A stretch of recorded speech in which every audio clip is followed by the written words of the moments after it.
Everyone, welcome to CEO Growth Talks, and I'm your host, Pete Hayes.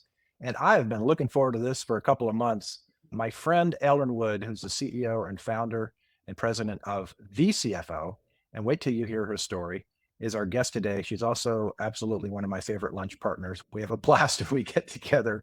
So welcome, Ellen, to the program. Thank you, Pete. I'm delighted to be here, and I'm just pretending it's lunch.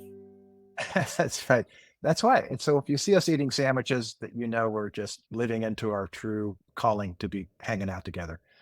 What we're going to explore today in CEO Growth Talks, like we normally do, we want to learn about Ellen's business, where it come from, how far it's gone, the things that she's accomplished, but not only from a business standpoint and not only from her leadership skills, but I'm really interested for you to hear how she engages with the community and what she's really in this whole game for. Let me just start right back at the beginning. VCFO has been around for 28 years. VCFO is shorthand for virtual CFO. And you basically invented the category which we now call fractional CFOs today, but you've gone further than that. But that's really what was going on 28 years ago, right? I feel like we did. We actually have the trademark name virtual CFO, which you would never know to look out on the web. There's so many people that have borrowed that. But yes, at the time, basically, folks told me this will never work, the fractional model. But I think it's phenomenal. And I as excited about it today as I was 28 years ago. Wow. Well, so where did you get the idea? There's an interesting history with you're doing this and actually the history of Austin really becoming a tech center, if I recall. That's true. And the story really started for me more like 29 years ago or 30 years ago when I was a young CFO going through a transaction to sell a business and looking around, beginning to realize all the things that I didn't know. At that age, you think you know more than you know. I know at this age, I still don't know a whole lot of things. So I was looking for someone that could come in and help me and give me advice on that. Really, at that time, you had to turn to your network for advice. So when we finished the transaction, I thought to myself, that was fun. And I'd really like to do more of that. For small and medium sized businesses, transactions are just a part of the game, right? There's a lot of day to day blocking and tackling that's very critical as well. But if you work for multiple companies, then you can catch the fun strategic planning and financial oversight part for multiple companies at one time and build a pretty darn interesting job. And that is where this idea came from. But that scaled. It did. As soon as we started doing that, by we, I've got to talk about my original partner, Tommy Davenport, who's just a fabulous friend and a great entrepreneur himself. We got started on this journey together for a year or so. But as soon as we started doing the CFO level work, the clients needed the controller level work. They needed basically everything. As you mentioned earlier, technology really took off about the same time. This was 1998, 96, and some of the first venture fundings. They were saying, hey, let's put money behind another entrepreneur and see if we can build another really cool opportunity. And nobody wanted to put money into a CFO coming into a company at that stage. And so it was a great opportunity for us to go in and be a slice of the CFO that they really needed, but at a fraction of the price. That's really how the technology boom and the VCFO genesis intersected. I recall one of the first times in your office and behind the welcome desk was logos of prominent startups in the Austin scene. I think many of them are probably backed by Austin Ventures and they had some pretty good runs. Are there any particular companies that we might be familiar with or perhaps got acquired by other larger companies that you were part of in those days? Oh, we had some fantastic clients. In those days, I was enjoying being a field CFO in addition to running the business, working in the business and on the business at the same time. Early client that people may remember is garden.com. And I remember thinking, oh my gosh, what an interesting problem is we're trying to figure out how do we know where we're going to buy roses 6 months from now when we need to be selling roses? That's just an example. I think they did a lot of wonderful things. Motive was another early one for us. Aguerre, which was later bought by Lucent. What a time it was. That's so funny because I think of something like garden.com. And by the way, I think the founders of Garden ended up being part of VRBO or HomeAway, which then got acquired, right? It's the same group of entrepreneurs. I can remember that. I remember ordering orchids and I thought, orchids through an internet site? And this is before commerce was common, right?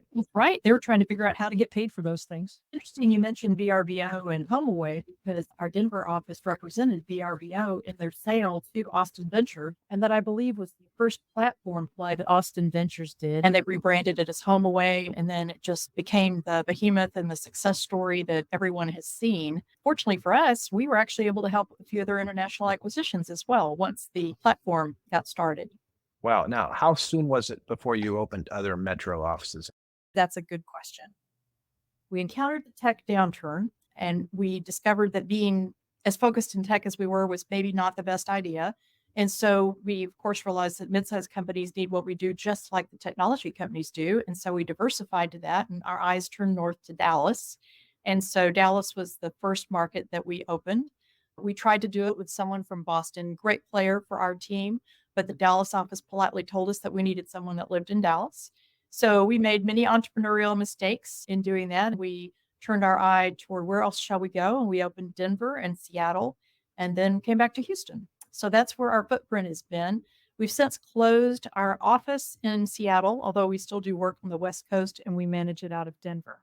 When you saw other companies pop up and some of them got fairly large, was that an affirmation of your business vision? And how did it change things? Did it make things more competitive? Did it require you to offer different services? Well, probably yes to all of those things. It definitely was affirming. To go a step further, there's not a week that goes by that I don't get phone calls from someone in the private equity world looking at doing a platform of outsourced service providers and wanting to talk with us. So I think that it's definitely a model that's been well adopted and very successful. So competitive, sure, we're happy to compete. I think it's all about doing a great job. You've really got to know your stuff and you've got to deliver. For us, it's all about hiring the best people and doing a lot of internal training and then having a ongoing quality program where our clients are having continuous feedback and giving us continuous feedback on what's going on. And I think that is very difficult for a lot of companies, a lot of organizations to deliver on. We spend enormous time, effort, and energy on that. Yeah, and I know your team is really proud of the work that they do. I remember being invited into a planning session in your conference room. One of your regional leaders, we were trying to figure out how to really tell your story. And I remember she says, because I was saying, well, what do you guys really do? And she goes, well, we just make companies stronger. And I went, what? You know how powerful that is? And I remember we looked it up real quick. And I think you've been using that expression that came out of that session. And that's exactly why you were in that session. We had engaged you to come and help us with that because we needed some vision and leadership in that area. And that was a spectacular planning session. Most great true statements about a business come from somebody's mouth, and it's usually not the person trying to get it. They usually don't. I didn't invent it, but I did hear it. One of the things that I said, can you imagine your competitors when they hear this? They're going to go, oh no, that's what you really want. You want a positioning nugget that makes your competitors go, gosh, man, if they own making companies stronger, and that's what you do across that spectrum of services that you have. Well, we do. And then also about 15 years ago, we added HR services. So chief human resource officers. First, I would say that was a pull because our CFOs recognize how much money goes into the talent side of the business and not just the money that you see on your income statement. There's the hidden costs of turnover, retention, and quiet quitting, if you want to borrow a recent term. All those things need to be attended to. They make a big, big difference in the bottom line. So our finance executives and our HR executives, they just work hand in hand to really make our company stronger. Yeah, they sure do. I'm going to pivot here just a little bit. You've been doing this for quite a while. I know you have tremendous loyalty, especially in your senior leadership team. You not only lead within your business, you lead outside of the business. You've served on significant and important boards in the chamber. What drives you? What's your leadership style to chase that vision and have so many people join you in it? Well, I'll start by talking a little bit about community involvement. I think that giving back is extremely important, both with time and with financial resources. We have an internal program here called vcfo Give. And as one of our rocks every year, we have been gradually increasing our contribution to that. We think that's just really important. And we're able to give the financial resources to a number of organizations that are very meaningful to us. But also, it's time. And yes, I have been involved in the Chamber of Commerce and served on several of their committees for things like developing international interest in Austin and education, which is another thing I'm very passionate about. I chaired the chamber in 2018 or 17. That was a lot of fun as well. Served on their executive committee for several years. I'm now on the board of Opportunity Austin, which is, I think, a very undertold story in Central Texas of the 20-year plan that's been funded by essentially various members of the business community to drive economic development. A lot of the success that you see in Central Texas is the result of the planning and the strategic planning and execution by Opportunity Austin. So I would encourage anyone to take a look at that. Other areas that I'm really passionate about, Book Spring, which is a fabulous program our company supported for 15 years, working with underprivileged schools, delivering books. Sometimes it's the only books those children have in their home. Boy Scouts, my son is an Eagle Scout, and I was the treasurer on the board of the Scouts for a number of years. Really found that to be very meaningful. We all are involved in things throughout the company. We have people that are going through Leadership Austin. We have people who serve on different commissions. We just think it's important to give back.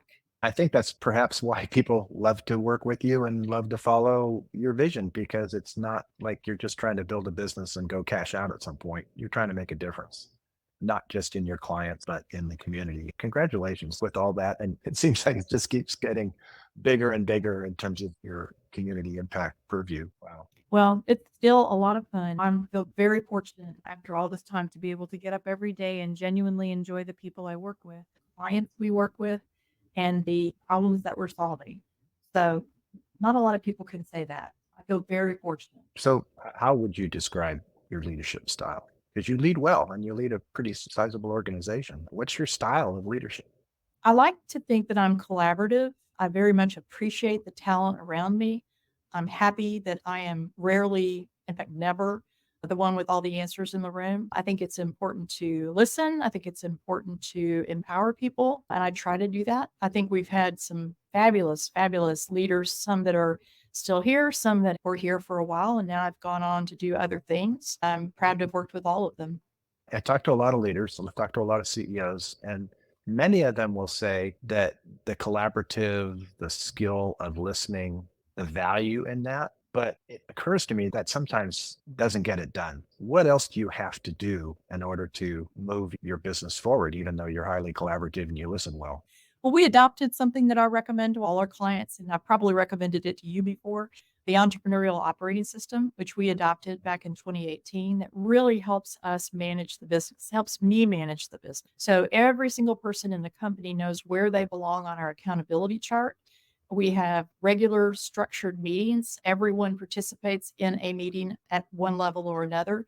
Issues progress from the field, in our case, up to our corporate for response if they can't be answered somewhere along the way.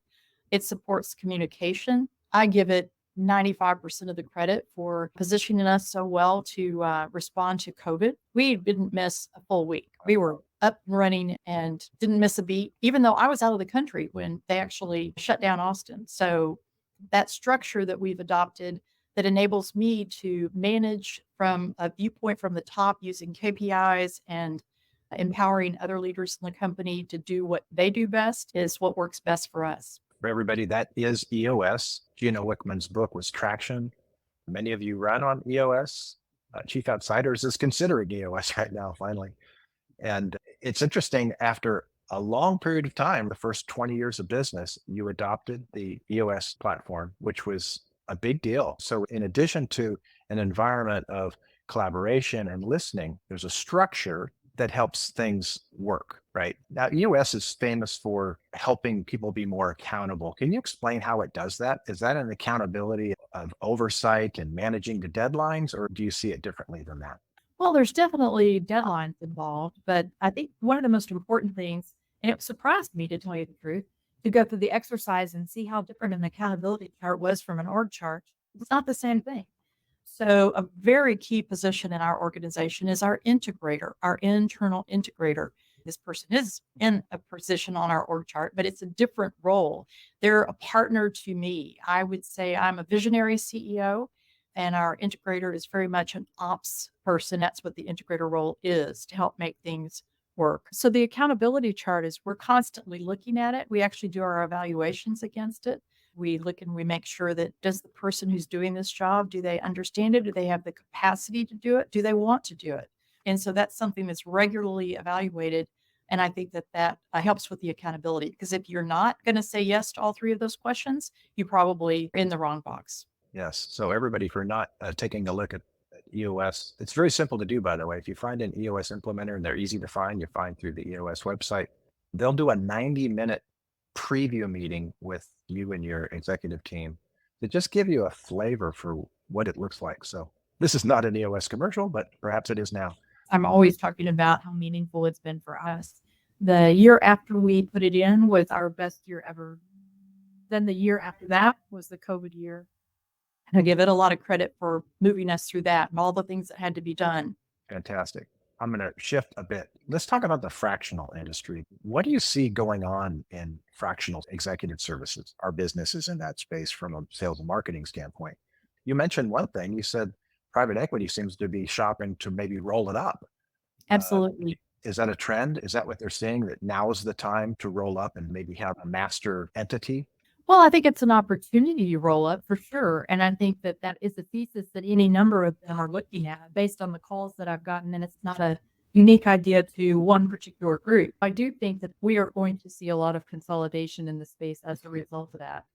Then there'll be groups like us who don't really seek a roll up exit. It'll be interesting to see how that shakes out and who's doing what in 4 years. But I think that more and more executives see opportunities to take their expertise into a fractional role, and they're more comfortable doing that because of the technology support that they have and because of the adoption of fractional as a acceptable alternative to an in-house executive role. I think it's got room to run. Yeah, I think you're right. We're certainly seeing it as well. We seem to be in a little bit of a transition from the senior executive standpoint. I would say so many, I mean, clearly the majority of our folks had been boomers, right? And this is taking everything they've ever done and now they want to have fun with it. They want to help more clients at once. They want to maybe work with 2 to 5 clients at once, smaller clients that wouldn't be able to hire them full time. That's certainly what we've seen. Yet the transition is definitely in place, right? We're not just, quote, the 60-year-olds, but the 40s and the 50-year-olds are also pursuing fractional. Even folks just maybe in their 30s and 40s. And I don't want to try to define them by Gen X and so forth. But have you noticed that?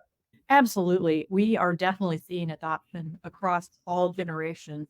In our situation, though, we're looking for depth of experience. So there is not really a degree path or a certification for a CFO like there is for a CPA or certain things like that. And so there's a lot of flexibility around who calls themselves a CFO. You're calling it flexibility, but it isn't almost fraud. Some people are hanging a shingle that say they're a fractional CFO and they've been a finance manager. I wouldn't call it fraud. They have a different view of it, Pete. But in my book, a solid CFO is someone who has been in industry, sitting in the chair, dealing with the problems, Yeah. helping a company work through issues.